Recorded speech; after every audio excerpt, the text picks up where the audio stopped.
February 24, 2024. A team of archaeologists from the Lair Foundation excavates inside the Wolf's Lair, the most heavily guarded headquarters of Adolf Hitler in the Gierlos Forest, Poland, where the dictator spent more than 800 days surrounded by 8 meters of concrete and 3 concentric rings of minefields.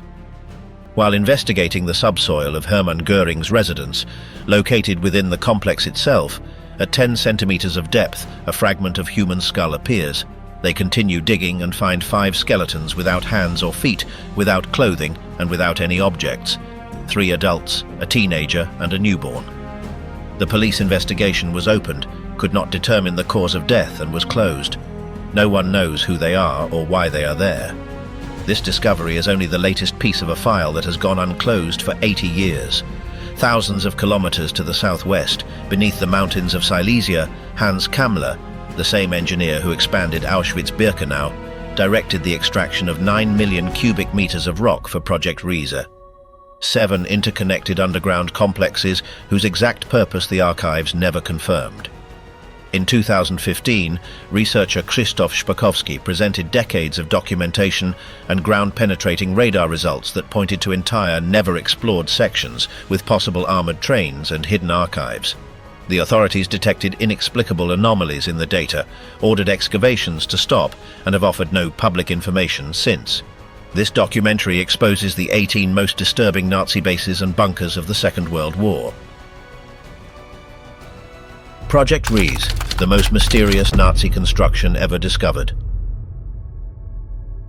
In the autumn of 1943, with Allied bombers already capable of reaching the industrial heart of the Reich, Albert Speer received a direct order from Hitler to create beneath the mountains of Silesia an underground complex so large that it could function as a self-sufficient city.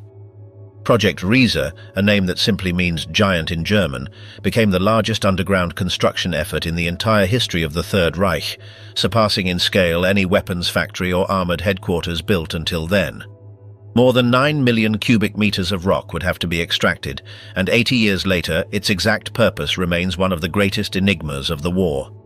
The Owl Mountains in the Uhlengebirge Massif, today southwestern Poland, gathered ideal conditions: stable granite rock, sufficient distance from the main Allied airfields, and a railway network that allowed thousands of tons of material to be moved without drawing too much attention. The organization Todt, under the general supervision of Speer since the death of Fritz Todt in 1942, began work at the end of 1943.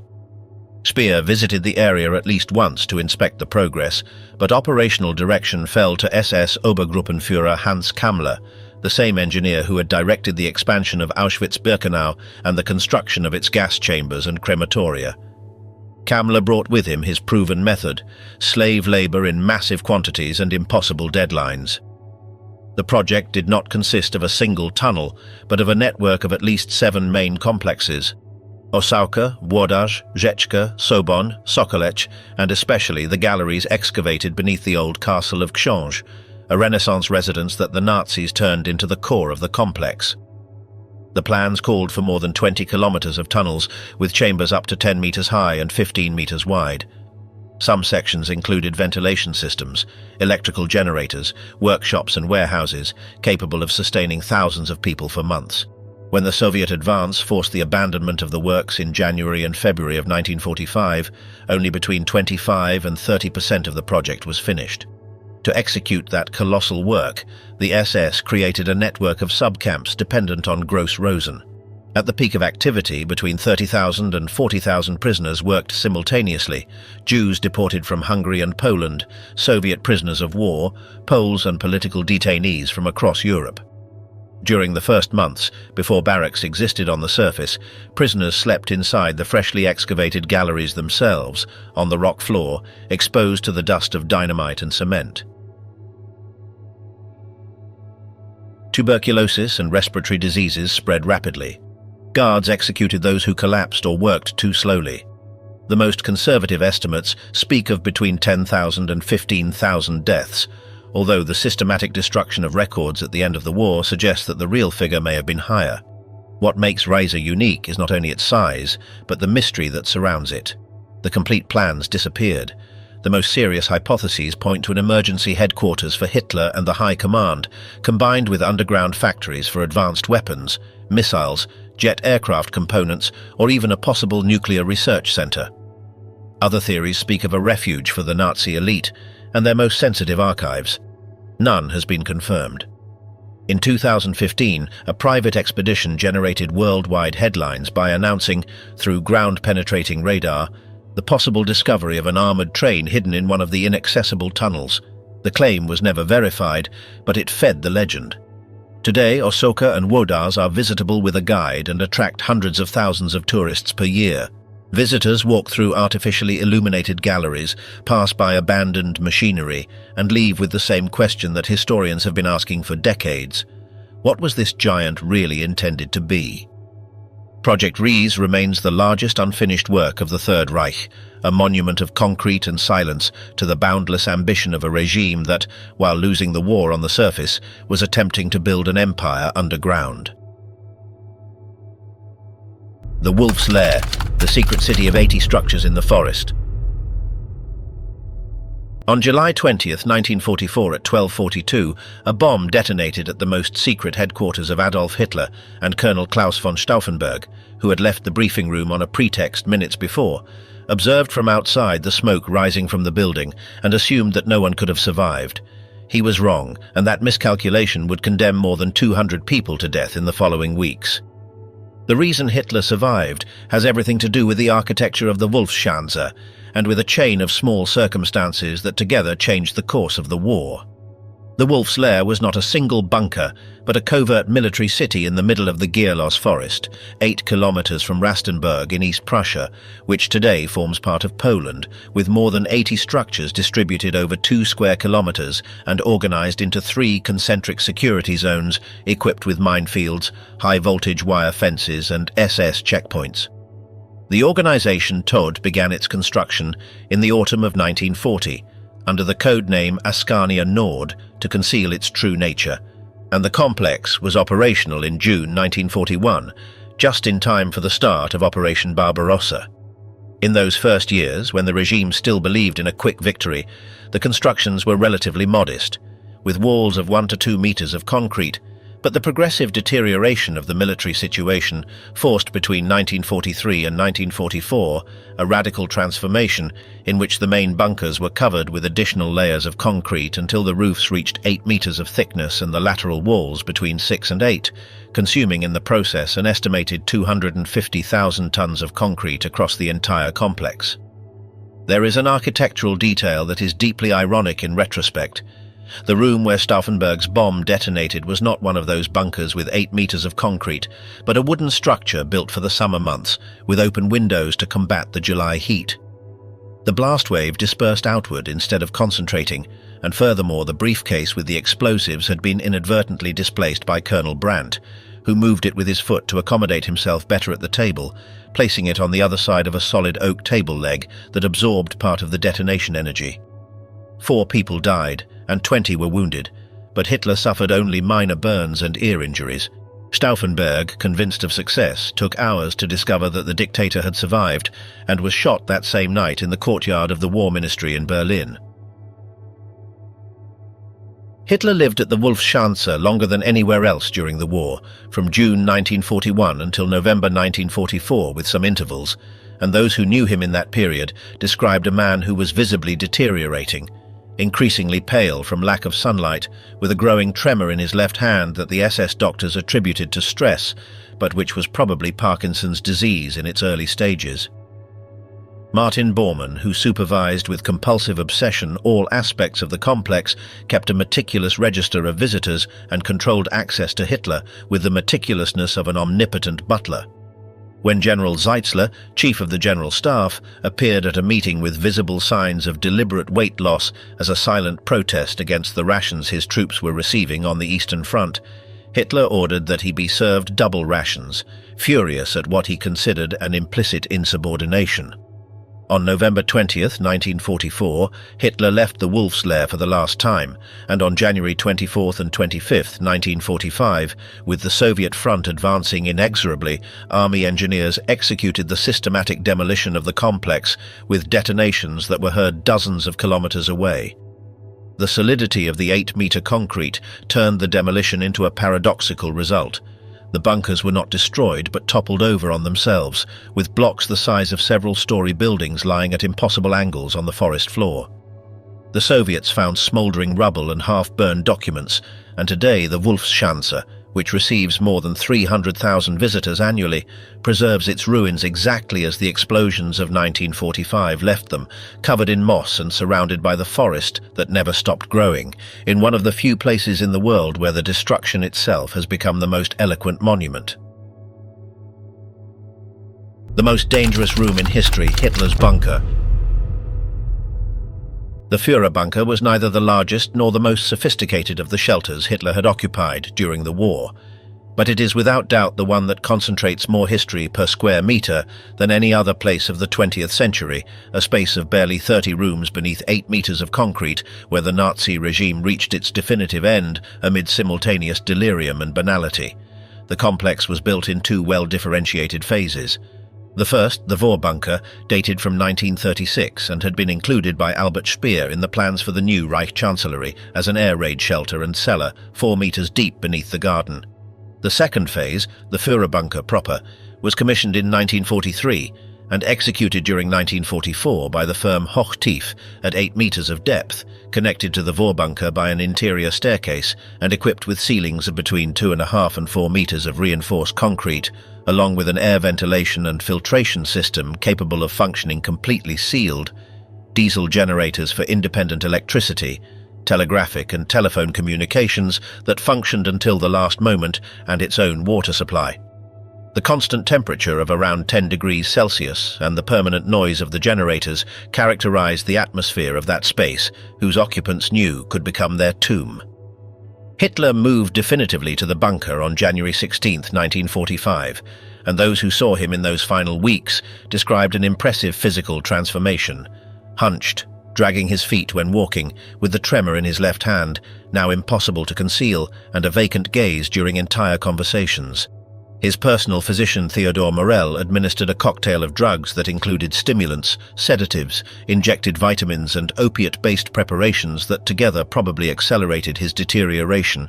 and the military conferences in the small situation room had become exercises in collective unreality in which Hitler ordered counterattacks by armies destroyed weeks before, demanded the defense of cities already surrounded, and responded to bad news with explosions of fury that left the generals paralyzed.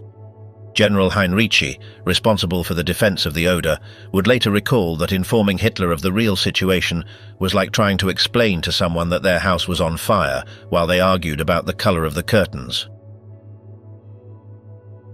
There is a scene that eyewitnesses described repeatedly and that summarizes the atmosphere of those days with a precision that no historical analysis can match. On April 20th, 1945, on his 56th birthday,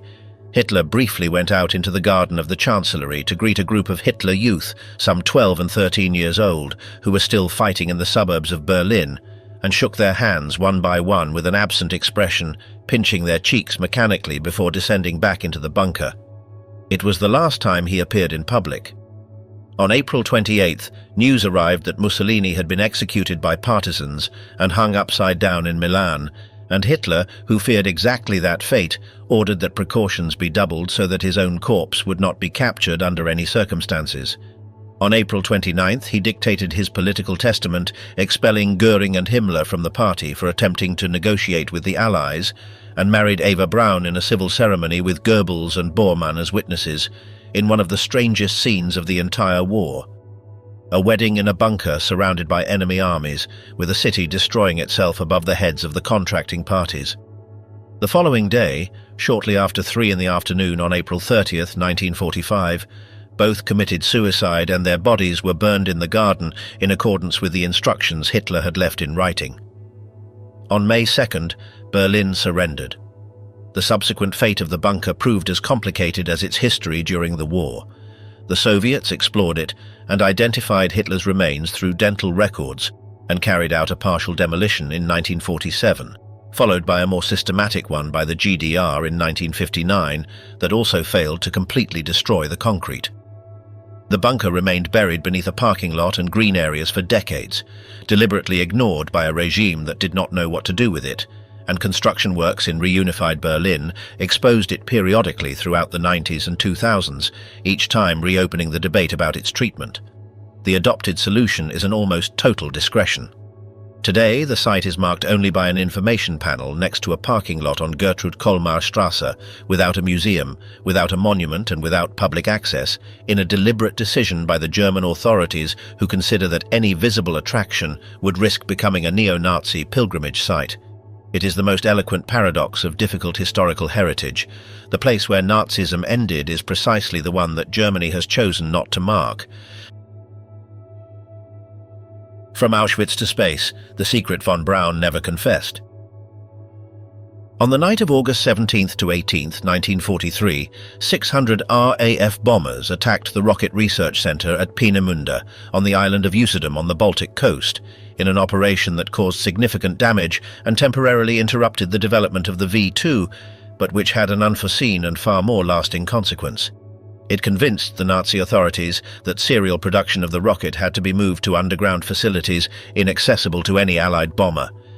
What emerged from that decision was the Mittelwerk, the Central Works, a factory buried in the bowels of a limestone-sandstone mountain in Thuringia, where the first operational long-range ballistic missile in history was manufactured, and where between 20,000 and 25,000 human beings died to make it possible.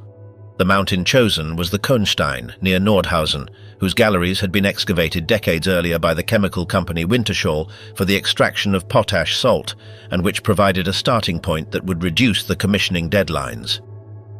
The decision fell to SS-Obergruppenführer Hans Kammler, the same engineer who had built Auschwitz-Birkenau and who had become the most brutal and most effective manager of the Reich's great slave engineering projects. Kammler combined genuine technical competence with a total indifference toward the human cost of his projects, and it was that combination that made him the indispensable man for the regime in 1943. The chief scientist of the rocket program, Werner von Braun, who was then 31 years old and held the honorary rank of SS-Sturmbannführer, visited the Mittelwerk on several occasions to supervise assembly quality, and knew exactly under what conditions his rockets were being produced. That complicity would be conveniently eclipsed by American intelligence services after the war, who needed his knowledge to win the space race. Conversion work began in August 1943 with an urgency that explains everything that followed. Thousands of prisoners from Buchenwald concentration camp were transferred to the Kohnstein under emergency conditions, without barracks built and without sanitary facilities of any kind, and during the first months they slept literally in the galleries themselves on the rock floor, exposed to the dust of dynamite explosions, the cold of the living rock and the complete absence of adequate ventilation. Respiratory diseases, tuberculosis, dysentery and typhus spread at a speed that on occasion alarmed some German supervisors, though their concern was exclusively with productivity, not human lives. In that winter of 1943 to 1944, dozens of people died every day, and the gallows installed within the galleries themselves to make an example to the other prisoners left corpses hanging for days on the assembly lines.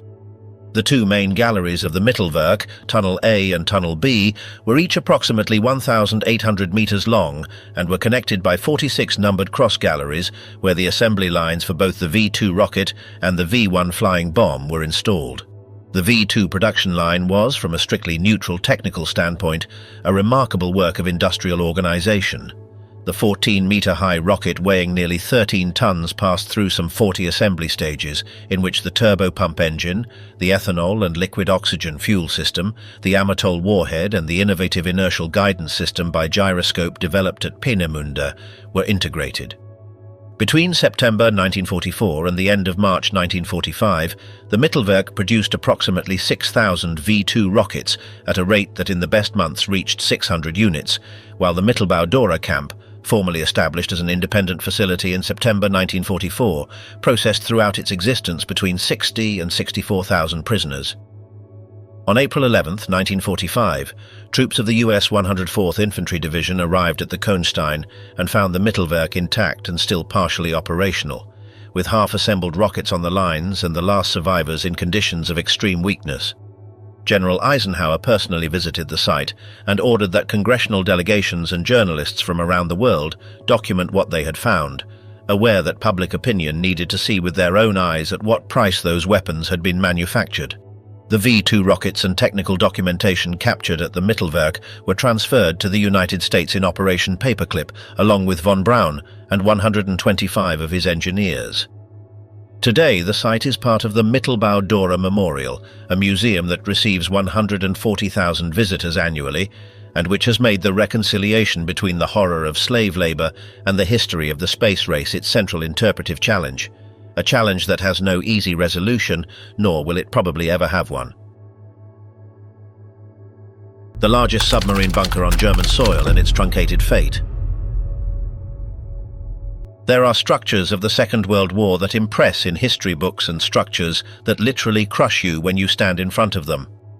The Valentin Bunker, on the bank of the Weser River north of Bremen, belongs unequivocally to the second category. With 426 meters in length, 97 in width and 33 in exterior height, with reinforced concrete roofs 7 meters thick in the central section and lateral walls of 4.5 meters, it is the second largest concrete structure built by Nazi Germany and one of the most massive individual buildings in all of Europe. The total volume of concrete used in its construction exceeds 400,000 cubic meters, enough to build a 4-lane motorway of more than 100 kilometers. The project was born from the crisis that the Kriegsmarine was going through in 1943, when surface shipyards were increasingly vulnerable to Allied air attacks, and Admiral Karl Dönitz, who since February of that year was also Commander-in-Chief of the German Navy, pressed to accelerate the production of the Type 21 submarine. This revolutionary design incorporated a large-capacity electric battery that allowed it to remain submerged for much longer periods than any previous submarine and reach unprecedented underwater speeds, and in theory could completely renew the Atlantic campaign at a moment when U-boat losses had reached unsustainable levels. To produce them in sufficient quantity and with the necessary speed, a completely armored shipyard was needed. Construction began in March 1943 under the direction of the organization Todt, with the firm Weiss and Freytag as main contractor and a conceptually ingenious design. The building would not simply be a shelter over existing shipyards, but a complete and integrated production facility where Type 21 submarines would be built in prefabricated sections, assembled inside the bunker and launched directly into the Weser through armored gates at the western end, with a projected capacity of 2 fully completed submarines per week.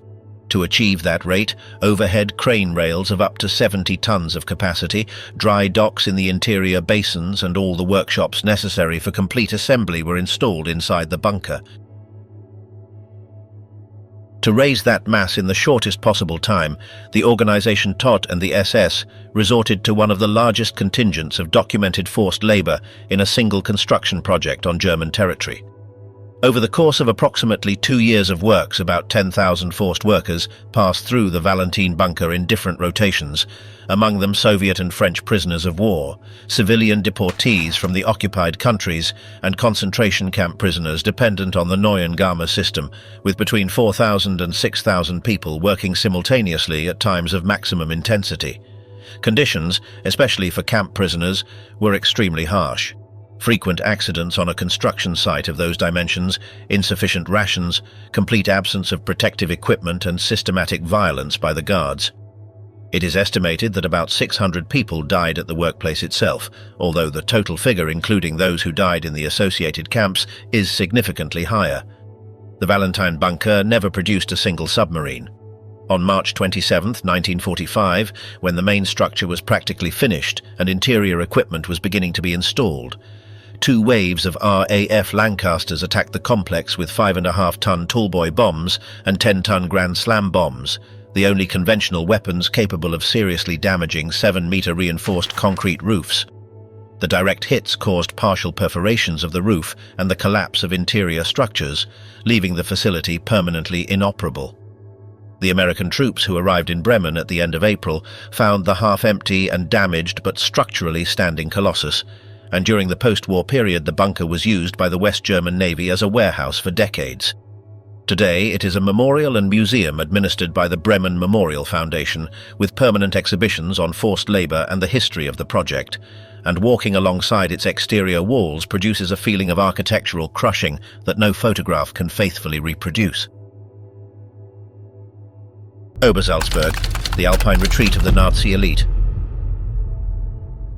Very few places in the world concentrate so much natural beauty and so much sinister history in such a small space as the mountain of Obersalzberg in the Bavarian Alps near Berchtesgaden. Hitler had there since the 1920s his most cherished private residence, the Berghof, an alpine villa that throughout the 1930s was transformed into a palatial complex with panoramic views of the Austrian peaks and which gradually became the symbolic heart of Nazi power. The place where the dictator received foreign leaders in carefully staged audiences, where he withdrew to think and to project the image of the solitary leader in contact with the grandeur of German nature. Around the Berghof, a small city of the elite was built. Martin Bormann had his own residence, Hermann Göring a nearby villa, Albert Speer another chalet, and the general staff had facilities in the area. When Allied bombers began to threaten even the most remote corners of the Reich, the protection of that symbol became a political priority of the First Order. Under the direct supervision of Martin Bormann, who exercised over the Obersalzberg an almost feudal authority, and who directed Reich resources to its development with a generosity that bordered on personal appropriation, the organization Todt began to excavate beneath the mountain a system of tunnels and bunkers that would connect all the residences of the complex with shelters capable of protecting their occupants from any conceivable bombardment. Bormann, who as Hitler's personal secretary controlled practically all aspects of the dictator's daily life, turned the Obersalzberg into his personal fiefdom with a determination that rivaled that of any medieval lord. And the tunnel project was in part a genuine security measure and in part a demonstration of his power over the other hierarchs of the regime. The tunnel system, whose construction accelerated significantly from 1943, reached in its final state several kilometers of galleries excavated in the limestone rock of the mountain, connecting the Berghof and the residences of Bormann and Göring with a network of individual bunkers that included meeting rooms, bedrooms, kitchens, medical facilities, and the usual technical systems of ventilation, electricity generation, and communications.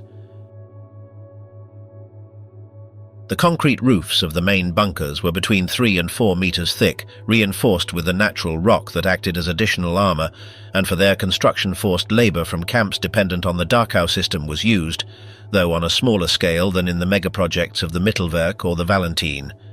One of the most extraordinary facilities of the complex was the Kehlstein House, the Eagle's Nest, a guest house built at 1,834 meters of altitude on a peak accessible only through a 6-kilometer mountain road excavated in the rock and a 100-meter armored elevator cut directly into the interior of the mountain. Bormann had it built as a birthday gift for Hitler in 1938 at a cost of 30 million marks, but the dictator visited it barely a dozen times. He suffered from vertigo, and the altitude gave him headaches. The magnificent facility that Bormann had built to gain his favor thus became one of the most expensive and least used whims of the entire Third Reich. On April 25, 1945, the RAF executed the largest air attack ever launched against the Obersalzberg, with more than 350 Lancasters that razed the complex in an operation that destroyed the Berghof and most of the surface installations, while the underground tunnels survived substantially intact. The French and American troops who arrived days later found Nazi officers and service personnel sheltering in the galleries. In the following years, the complex was in part deliberately demolished to prevent it from becoming a neo-Nazi pilgrimage site, and in part reused by the American Army, which maintained a recreation area and the General Walker Hotel until 1995. Today, the tunnels are partially visitable as part of the Obersalzberg Documentation Center, inaugurated in 1999 and which receives more than 200,000 visitors annually, while the Kehlstein House survives intact and functions as a restaurant with the same panoramic views that Bormann wanted to give a man who barely came to see them. How the Kriegsmarine armored the Atlantic with concrete in France. In the summer of 1940, when the last French soldiers had just laid down their arms and Nazi Germany controlled most of Western Europe, Kriegsmarine officers looked at the map of the Atlantic with a satisfaction that must have seemed almost incredible even to them. Suddenly they had ports along the entire French coast, 500 kilometers closer to the Atlantic routes than any German port in the North Sea. Admiral Karl Dönitz, commander of the submarine fleet, chose Lorient as the main base of his Atlantic operations, and what was built there in the following 4 years was so solid that it still defines the profile of the Breton port today. The Keraman base, whose construction began in February 1941 under the direction of the organization Todt, developed in 3 phases that produced 3 distinct but interconnected structures. Keraman 1 and Keraman 2, completed between 1941 and 1942, were dry dock structures that allowed submarines to be taken completely out of the water for maintenance and repairs under concrete roofs that in their initial phase were between 3 and 3.5 meters thick. Keraman 3, the largest and the last to be completed at the end of 1942, used a different and more sophisticated system. Mobile platforms on rails that allowed submarines to be moved laterally and placed in different working positions inside the structure, with 140 meters in length, 128 in width and 19 in interior height, and roofs that were progressively reinforced until they reached between 7 and 8 meters of thickness. The ensemble could simultaneously accommodate and maintain up to 30 submarines with all the necessary workshops, torpedo stores, fuel facilities and medical and accommodation capacity. The labour employed in the construction combined French civilian workers requisitioned under the obligatory labour service with prisoners of war of various nationalities and, to a lesser extent, concentration camp prisoners, with several thousand people working in different rotations throughout the construction period. The organization Todt maintained a formal distinction between categories of workers that in practice translated into significant differences in treatment, although conditions for all were harsh and construction accidents frequent. The Allied Air Force attempted to destroy Keraman in more than 100 bombing missions between 1942 and 1944, with a result that perfectly illustrates the strategic dilemma that massive concrete structures posed. Conventional 500 and 1,000-pound bombs, sufficient to destroy practically any ordinary building, simply bounced off or exploded on the surface of the 7-meter concrete without causing significant structural damage. The result was that while the city of Lorient was destroyed 97% by those same bombings that failed to eliminate the bases, Keraman survived practically intact, a disproportion that constituted one of the clearest strategic failures of the Allied bombing campaign over France. When the German forces of the Lorient Pocket surrendered in May 1945, the bases remained standing on the ruins of the city that had surrounded them. France recovered the facilities, and the French Navy used them for its own submarines for decades, keeping the base active until 1997, which makes Keraman one of the few military facilities of the Second World War that continued operating for the same purpose for more than half a century. Today, part of the complex has been converted into a marina and maritime activities area, while the original base, declared a historic monument, can be visited with guides who access the interior of the former docks, where the 8-meter concrete roofs, the overhead crane rails and the oil and fuel marks of decades of naval use are the material testimony of a battle fought in the Atlantic, but whose most enduring structures remained on the coast of Brittany. Barnes-Wallis versus La Coupole, the bomb that defeated Nazi concrete. In the spring of 1943, in an old limestone quarry near Viserne in the Pas-de-Calais, engineers from the organization Todt began to build something that had no precedent in the history of military architecture.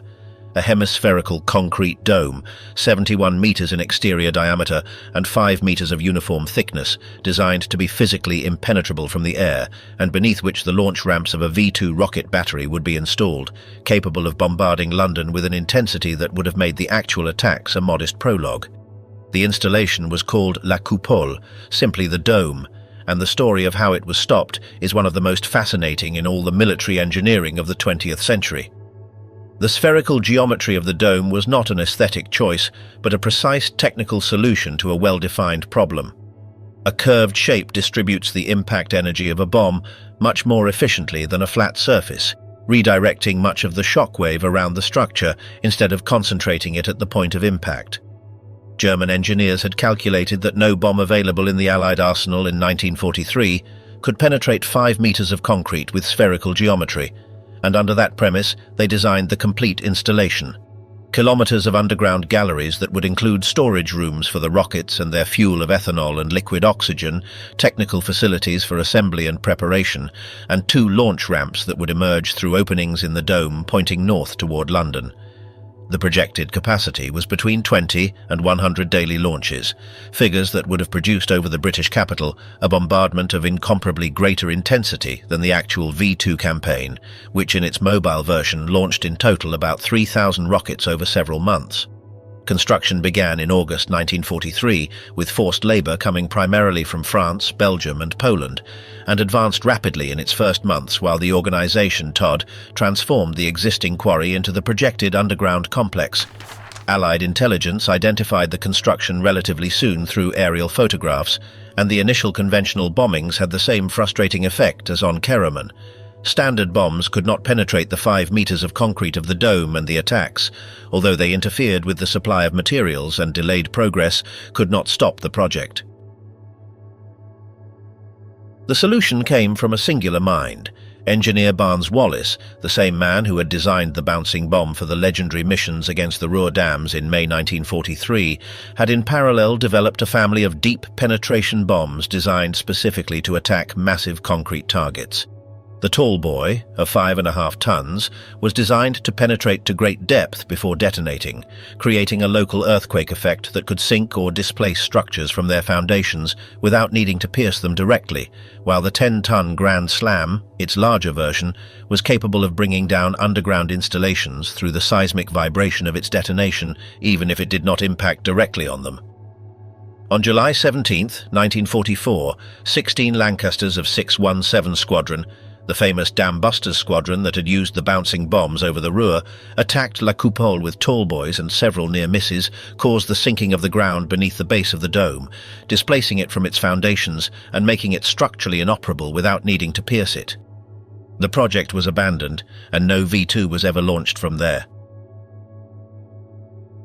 Today, La Coupole is one of the most visited museums of the Second World War in northern France, with more than 200,000 visitors annually, and the concrete dome itself, clearly displaced and settled irregularly on the quarry, is visible from several kilometers away.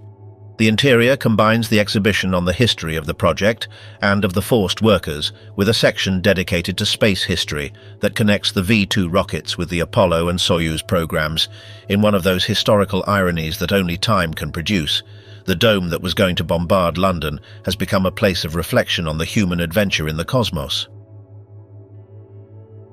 The V3 project, 25 guns aimed at London beneath the Pas-de-Calais. 25 kilometers to the northwest of La Coupole, beneath the agricultural fields of the Pas-de-Calais near the small locality of Mimoyec, lies the most radically original and technically ambitious of all the projects that Nazi Germany attempted to build on French soil, and also the least known to the general public. It was not a facility for launching V2 rockets, but for firing a completely different weapon, older in concept, but more disconcerting in its application. The V3, the third and most secret of the Vergeltungswaffen, the vengeance weapons, whose official name was Hochdruckpumpe, the high-pressure pump. The concept of the V3 had been haunting the imagination of artillery engineers for decades. The idea was to build a smoothbore gun of extreme length, in which additional propellant charges placed along the barrel would progressively accelerate the projectile instead of driving all the energy in a single deflagration in the chamber, which in theory would allow reaching speeds far superior to those of any conventional artillery.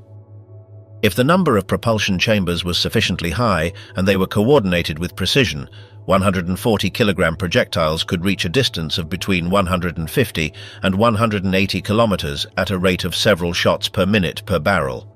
At Mimoyec, it was planned to install 5 groups of these guns with a total of 25 barrels inclined northward at about 50 degrees, all aimed at a single target, the center of London, 168 kilometers away. The theoretical combined rate of fire of the 25 barrels would have been 600 projectiles per hour on the British capital, a sustained and impossible to intercept artillery bombardment that would have caused a level of destruction difficult to calculate, but potentially capable of breaking the morale of the civilian population. Construction began in September 1943 under the direction of the organization Todt, with the firm Philipp Holtzmann as main contractor, and involved excavating beneath the limestone hills of the Pas de Calais a network of horizontal access galleries together with 5 inclined galleries of several hundred meters in length for the guns themselves, all beneath a natural rock cover of between 30 and 40 meters that would act as protection against bombardment. The labour combined forced workers from the French obligatory labour service with concentration camp prisoners, with a total estimated at between 5,000 and 7,000 people at different times. The technical problems of the V3 were considerable from the start and were never completely resolved. The concept of additional charges along the barrel required a temporal coordination of the ignition of each charge with a precision of milliseconds that the detonator technology of the era was incapable of guaranteeing reliably, and tests at the experimental facility at Misdroy on the Baltic showed deeply inconsistent results. At best, the projectile reached acceptable speeds, but frequently poorly coordinated charges fragmented the projectile inside the barrel or produced premature explosions that damaged the installation. SS General Hans Kammler, who supervised the project, pressed to continue despite the technical problems, convinced that the strategic urgency justified resolving the problems on the fly. Allied aviation had identified the construction in aerial photographs since November 1943, though without fully understanding its nature, and initial conventional bombings proved again ineffective against the 30-meter natural rock cover. On July 6, 1944, the same 617 squadron that 3 weeks later would attack La Coupole operated over Mimoyekes with tallboy bombs, and several direct hits on the access galleries caused the collapse of entire tunnel sections, burying machinery, and according to some survivor testimonies, workers who were inside. The most significant impact penetrated to the gun galleries and caused irreparable structural damage to at least 3 of the 5 projected groups, and the project was officially cancelled in July 1944. Today, the fortress of Mimoyek is accessible to the public as a historic monument, with guided tours that descend into the surviving galleries and allow the viewing of the gun barrel sections that remain in situ, in one of the few places in the world where one can physically see the interior of a war weapon on an industrial scale. The galleries collapsed by the tallboy bombs are themselves the most eloquent testimony to the race between offensive and destructive engineering that marked the final years of the war, a race that the Third Reich lost, not because its engineers lacked ingenuity, but because the regime that employed them, built on forced labor, systematic violence, and a lack of proportion that confused grandeur with strength, carried within its own nature the seed of defeat. The V2 industrial plant that the Allies could not destroy directly. In the forest of Eperlec, 20 kilometers from Saint-Omer in the Pas de Calais, the organization Todt began in March 1943 the construction of what was to be the first industrial V2 rocket launch facility on a massive scale. The project was not a mobile launch ramp nor an experimental dome, but a complete plant, a concrete block 75 meters long, 55 meters wide and nearly 30 meters high, with walls and roofs of between 5 and 7 meters of reinforced concrete, designed to produce liquid oxygen on site, store assembled rockets, and launch them at a rate of between 20 and 24 units daily toward London and southern England. Had it ever been put into operation, it would have represented a strategic bombing capacity without precedent for a weapon that in its mobile version took months to accumulate that total figure. The choice of location responded to a precise geographical logic. The forest of Eperlec provided visual cover from the air, the geology of the subsoil allowed support excavations without excessive complications, and the proximity to the railway network of northern France facilitated the supply of the enormous volumes of materials needed. Albert Speer, who had supervised the organization Todt since 1942, approved the design and execution deadlines, and works began with the urgency characteristic of all Reich construction projects in that period of the war. To raise that mass of concrete in the foreseen time, the organization Todt resorted to forced labor on a large scale. Soviet prisoners of war, workers requisitioned from France, Belgium and Poland under the obligatory labor service, and to a lesser extent concentration camp prisoners, with estimates placing between 6,000 and 10,000 people working at different times between the spring of 1943 and the summer of 1944. Conditions, especially for Soviet prisoners of war, were extremely harsh, with insufficient rations, inadequate accommodation, and a mortality rate that sources document, but which has never been quantified with precision due to the partial destruction of records. Allied aviation detected the construction relatively soon through aerial reconnaissance photographs and began attacking it in August 1943, but the 500,000-pound bombs raining over the Pas-de-Calais produced the same frustrating result as on Keraman: spectacular explosions on the surface of the setting concrete without appreciable structural consequences. What finally compromised the project was not a direct hit on the main block, but a series of precision attacks that irreparably damaged the underground access galleries and the water supply systems necessary for the liquid oxygen production plant, whose operation depended on cooling processes that required large volumes of temperature-controlled water.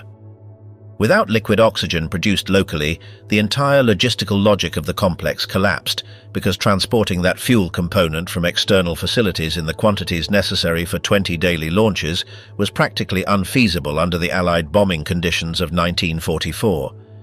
In July 1944, when it became clear that the facility could not be completed or operated as planned, works were definitively abandoned. The main concrete block remains standing in the forest of Eperlek exactly as the last workers left it, with the marks of Allied impacts visible on some sections and vegetation advancing slowly over the edges of the structure.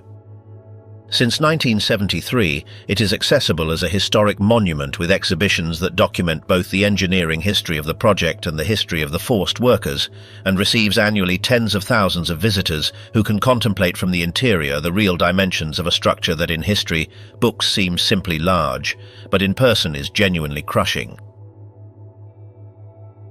The Nazi military brain, 12 false towers hidden beneath the pines.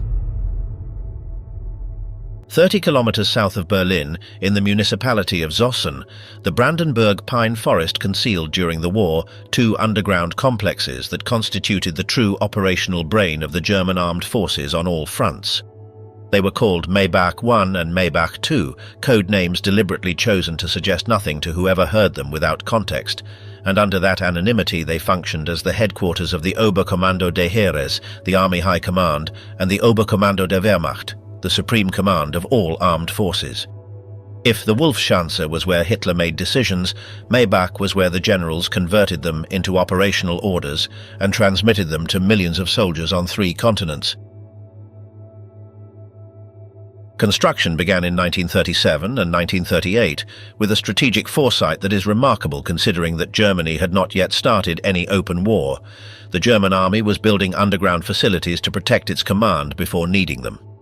The organization Todt executed the works with the firm Dickerhoff and Widmann as main contractor, and the result was a conceptually ingenious engineering solution that distinguished the complex from conventional bunkers. Maybach I, destined for the OKH, consisted of 12 two-story concrete towers built above ground level but meticulously designed to look like ordinary country houses from the air. False tile roofs, windows painted on the concrete, decorative chimneys and planted vegetation to break the straight lines that aerial reconnaissance photography identified as military structures.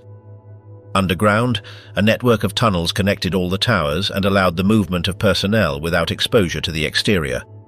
Maybach II, destined for the OKW, followed a similar design with variations in the internal layout, and each complex had communications rooms to manage telegraphic and telephone traffic from across occupied Europe, situation rooms with continental-scale maps, independent electrical generators, and filtered ventilation systems. It was from Zossen that some of the most complex military operations in history were coordinated, including Operation Barbarossa in June 1941 and the subsequent management of an eastern front that extended from the Arctic to the Caucasus with more than 3 million soldiers at its peak.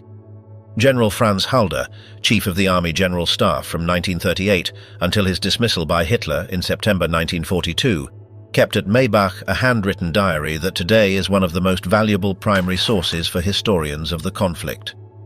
Halder documented with precision the meetings, decisions, and disputes of the German command, and his notes include revealing scenes of the relationship between Hitler and his generals, among them the moment when the dictator, in the summer of 1942, literally snatched the pencil from his hand during a discussion about the advance toward the Caucasus and screamed at him that he was incapable of understanding the magnitude of the strategic opportunity. Halder was dismissed weeks later and arrested after the assassination attempt of July 20, 1944, spending the rest of the war in concentration camps before being liberated by Allied troops in May 1945.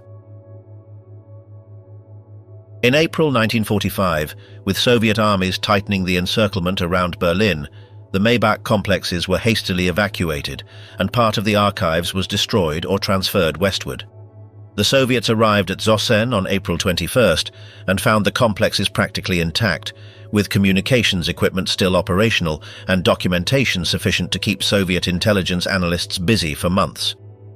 The Red Army immediately used the facilities as its own headquarters in Germany, and the group of Soviet forces in Germany maintained Zossen as an active base throughout the Cold War until German reunification in 1990, when the Soviets abandoned the site, leaving the facilities in a state of considerable deterioration. The concrete towers that had housed the supreme command of the Wehrmacht were demolished in the following years, and today the vestiges of the tunnels and some fragments of the original structures remain alongside a museum that documents the history of the complex, while the pine forest has quietly recovered terrain that for decades was the nerve center of the most destructive war in history. The Nazi communications bunker and the secret that lasted decades. Adjacent to the Maybach complexes, but with a specific and differentiated function, the Zeppelin bunker was the central node of strategic communications of the Third Reich, the point from which the regime maintained simultaneous contact with all its fronts, all its embassies and all its headquarters scattered across occupied Europe and beyond. Built between 1937 and 1939, also under the direction of the organization Todt in the surroundings of Zossen, it consisted of a two-level underground structure at between 8 and 10 meters of depth, with walls and roofs of between 2 and 3 meters of reinforced concrete, more contained dimensions than the Great Atlantic bunkers, but more than sufficient to protect the delicate electronics of the communications equipment from any conventional bombardment. The rooms of the Zeppelin bunker housed the most advanced radio, telegraph, and encrypted telephone facilities that German industry could provide, along with the Enigma machine equipment in its most sophisticated versions for the encryption and decryption of high-level classified traffic. The personnel included hundreds of radio and telegraph operators, cryptographers, maintenance technicians, and administrative staff who worked in continuous shifts 24 hours a day during all the war years, managing a volume of traffic that at moments of greatest operational activity reached thousands of messages daily. What none of those operators knew, and which constitutes one of the deepest ironies of all the history of the bunker, is that the Allies had broken the Enigma code already in 1941 thanks to the work of the Bletchley Park team in England under the direction of mathematician Alan Turing, and that a large part of the traffic that left encrypted from Zeppelin was being read in England with a few hours' delay. Every message about troop movements, submarine positions or operational plans that the Zeppelin operators considered perfectly safe behind Enigma encryption reached Allied analysts with a regularity that the Germans never suspected, because the British took care never to act on the intelligence obtained in a way that would have revealed that the code had been compromised. One of the most documented moments in the history of the Zeppelin bunker occurred in July 1944, when the defeat in Normandy and the collapse of Army Group Centre on the Eastern Front simultaneously generated such an extraordinary volume of communications traffic that the bunker's systems worked at the limit of their capacity for days on end, with operators accumulating 16 and 18-hour shifts without adequate rest, while bad news arrived from all fronts at the same time. The testimonies of some of those operators, collected in Allied interrogations after the war, described an atmosphere of growing tension in which orders contradicted each other. Generals demanded confirmations of messages that no one wanted to sign, and the command system itself began to disintegrate in real time through the cables of the bunker. When the Soviets took Zossen in April 1945, they found the communications bunker with equipment partially destroyed by the last operators before evacuating, and others simply abandoned in the haste of the flight.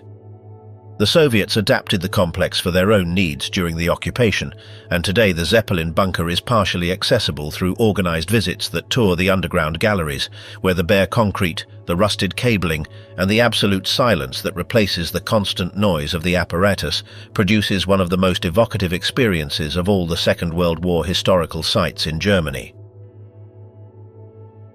The Nazi turbojet beneath the mountain, elite engineering with slave labor.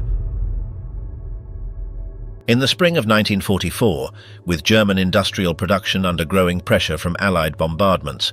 Albert Speer and the Reich Air Ministry made the decision to move the manufacture of the BMW 003 engine, the turbojet that powered the Heinkel HE-162 jet fighter, completely underground. The project received the code name Weingut 1, which literally means vineyard, following the Nazi tradition of assigning completely innocuous names to secret military installations, and was located in a network of galleries beneath the gypsum hills of Porta Westfalica in North Rhine-Westphalia, making use of pre-existing tunnels from a mineral extraction mine that provided between 20 and 30 meters of natural rock as protective cover. The He-162 was itself an emergency project. Designed, prototyped, and put into production in less than 90 days at the end of 1944, it was the desperate response of the German aeronautical industry to Allied air superiority. Nicknamed the Volksjäger, the People's Fighter, it was built primarily of wood to save aluminum, and its BMW 003 engine mounted on the fuselage rather than in the wings made it visually unmistakable. The problem was that the BMW 003 was a precision engine that required extraordinarily tight manufacturing tolerances, and moving its production to damp underground galleries with forced labor presented technical challenges that BMW engineers never satisfactorily resolved.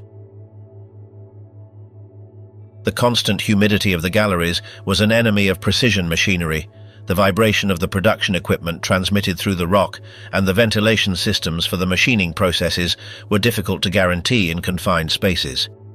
To operate the factory, the SS established a sub-camp of Neuengamme concentration camp directly at Porta Westfalica, with prisoners that included Hungarian Jews deported in the summer of 1944, when the mass deportations from Hungary, the last major operation of the Holocaust, filled the camps throughout Germany with prisoners within a few weeks. Adolf Eichmann, who organized the Hungarian deportations with an efficiency that even Himmler explicitly praised, sent in that period more than 400,000 people to Auschwitz, and the survivors who were still alive after the initial selection were redistributed as slave labor to projects like Weingut 1. Harsh conditions at the Porta Westfalica subcamp were of extreme brutality, with 12-hour shifts in the damp galleries and rations calculated to maintain short-term productivity with no consideration for medium-term survival. The BMW engineers who supervised production consistently reported that the quality of components produced under those conditions was below the required standards, but the deadline pressure was such that defective components were sent to the final assembly lines anyway, contributing to the high rates of mechanical failure that characterized the HE-162 in its first weeks of operation. Project Weingut 1 never reached full production before the end of the war, and the facilities were captured by British troops in April 1945, with the machinery partially installed and the ventilation systems still incomplete. The survivors of the subcamp were liberated in conditions of serious physical weakness, and the camp records, partially recovered, document a mortality that local historians have studied in growing detail since the 1990s.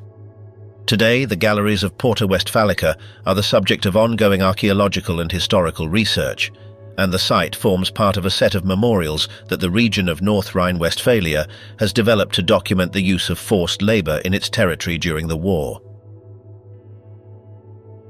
Wolfsschanze 2, the Belgian bunker where Hitler celebrated the fall of France.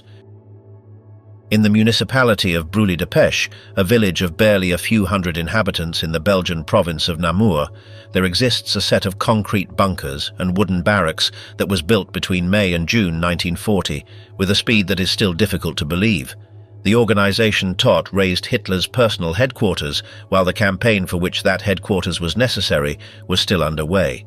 The Wolfsschanze 2, the second Wolf's Gorge, was built in parallel with the Battle of France, which meant that engineers were preparing the dictator's refuge, while Heinz Guderian's panzer divisions crossed the Ardennes and the Allied armies retreated toward Dunkirk at a speed that bewildered both victors and vanquished.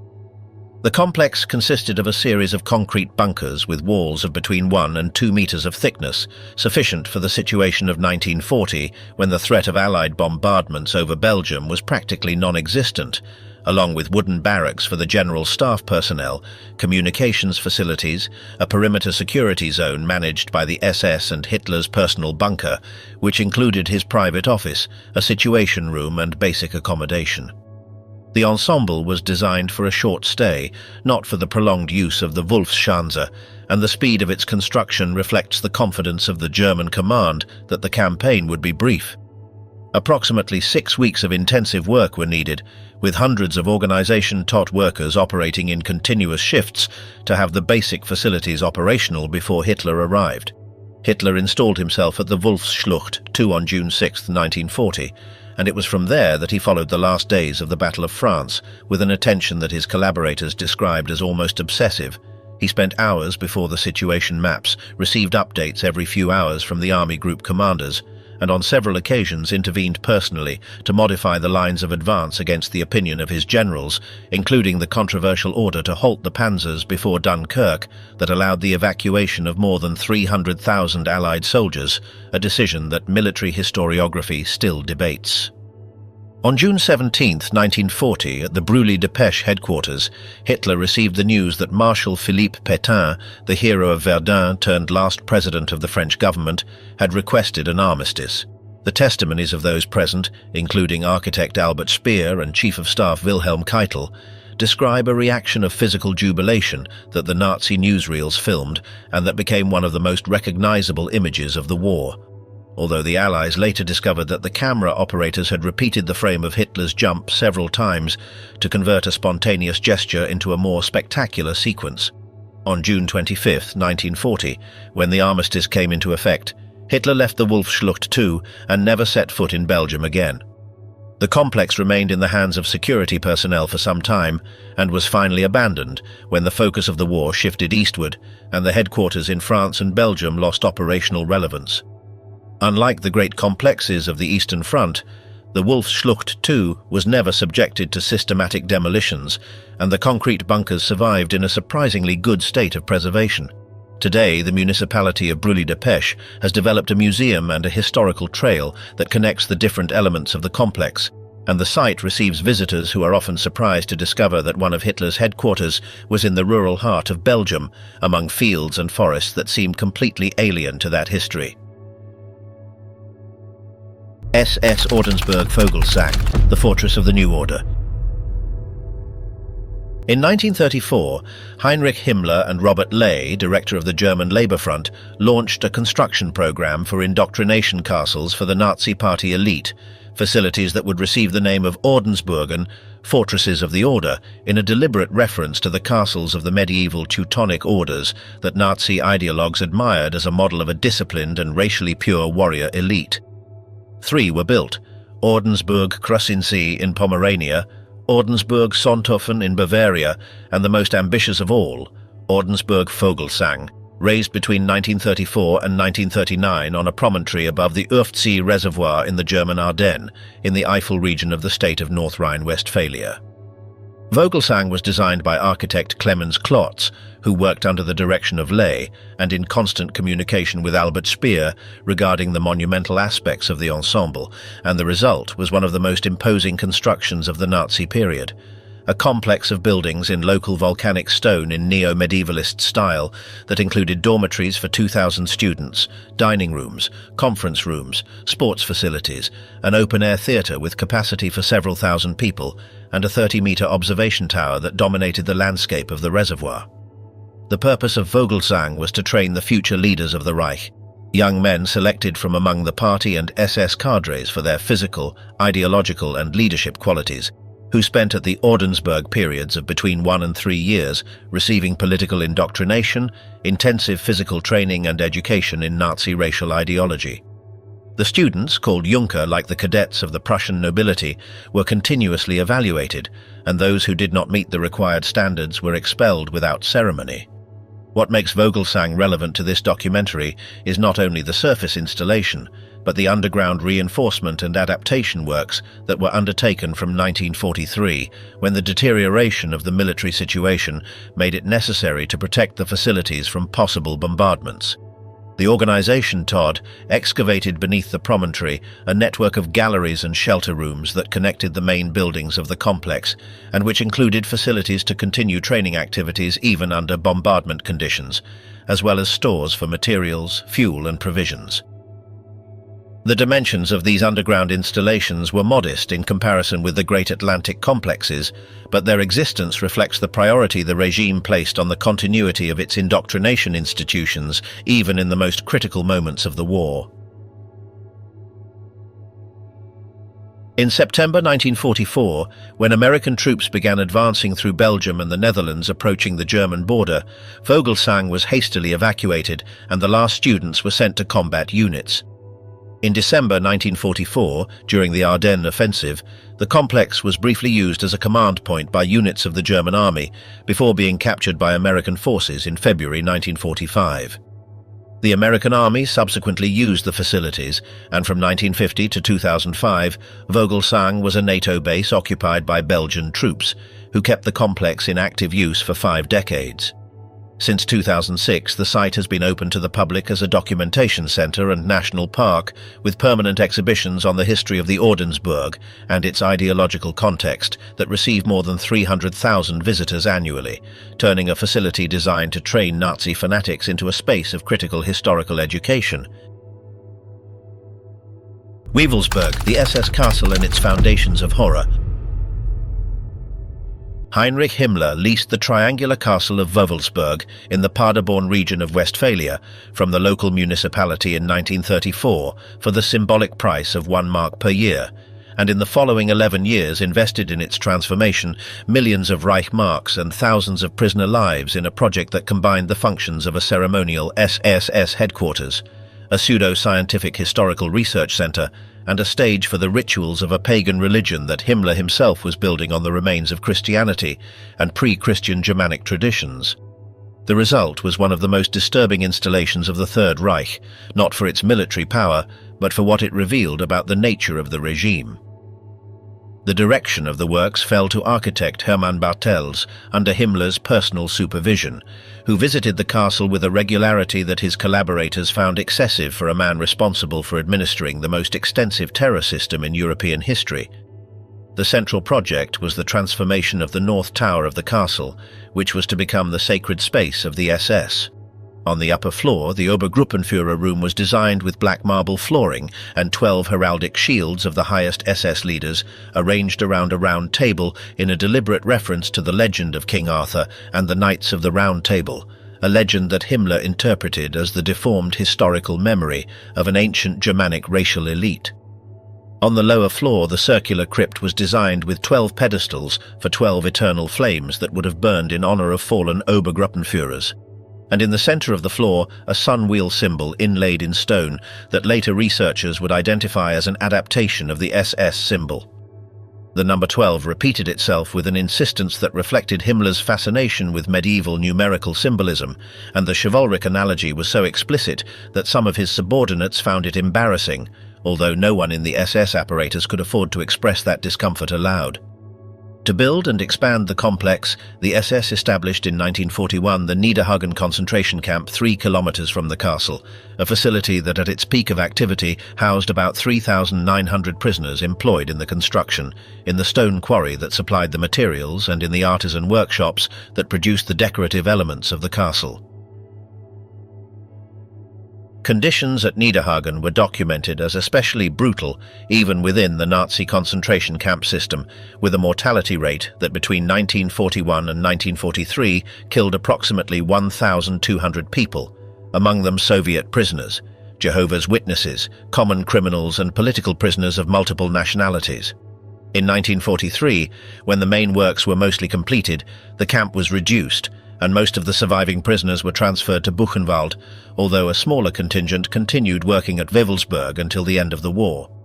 The underground installations of the castle included, in addition to the ceremonial crypt, a network of cellars and storage galleries that in the final years of the war were adapted to house the archives of the Ahnenerbe.